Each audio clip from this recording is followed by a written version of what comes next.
নৌপথে পালানোর চেষ্টা করছেন সাবেক আইনমন্ত্রী আনিসুল হক ও সাবেক প্রধানমন্ত্রী শেখ হাসিনার বেসরকারি খাত বিষয়ক উপদেষ্টা সালমান এফ রহমান। এমন সংবাদের ভিত্তিতে রাজধানীর সদরঘাট এলাকায় অভিযান চালানো হয়। পরে নৌপথে পালানোর সময় একটি ট্রলার থেকে তাদের গ্রেপ্তার করা হয়। 13 আগস্ট তাদের গ্রেপ্তারের পর একটি ছবি ছড়িয়ে পড়েছিল সামাজিক যোগাযোগ মাধ্যমগুলোয়। সেখানে দেখা গিয়েছিল কদিন আগেও রাষ্ট্র কাঠামোর সর্বোচ্চ পদে বসে থাকা দুই কর্তা ব্যক্তি লুঙ্গি গেঞ্জি পরে হাতে দড়ি বাঁধা অবস্থায় বসে আছেন।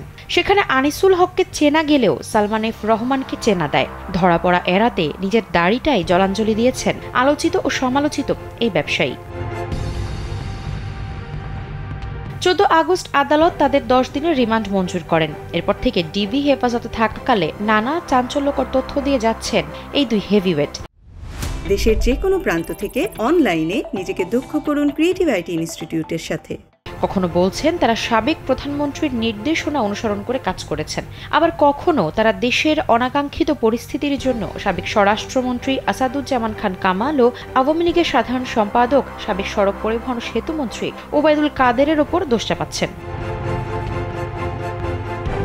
তবে বৃহস্পতিবার তাদের আবার আদালতে তোলা হলে সুর বদলেছেন আনিসুল ও সালমান। সাবেক এই আইনমন্ত্রী বলেছেন তারা দুজনেই কোটা আন্দোলনের পক্ষে ছিলেন। নিজেকে নির্দোষ দাবি করে আনিসুল জানান এই ঘটনার বিষয়ে তিনি কিছুই জানেন না, আদালতের কাছে ন্যায় বিচার চান।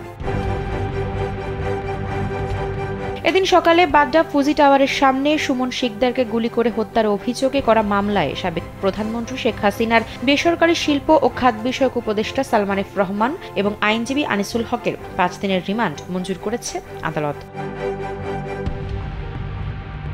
বৈষম্য বিরোধী ছাত্র আন্দোলন চলাকালে গত 19 জুলাই বাড্ডা ফুজি টাওয়ারের উত্তর পাশে প্রগতি সরণি রাস্তার উপর গুলিতে নিহত হন মোহাম্মদ সুমন শিকদার।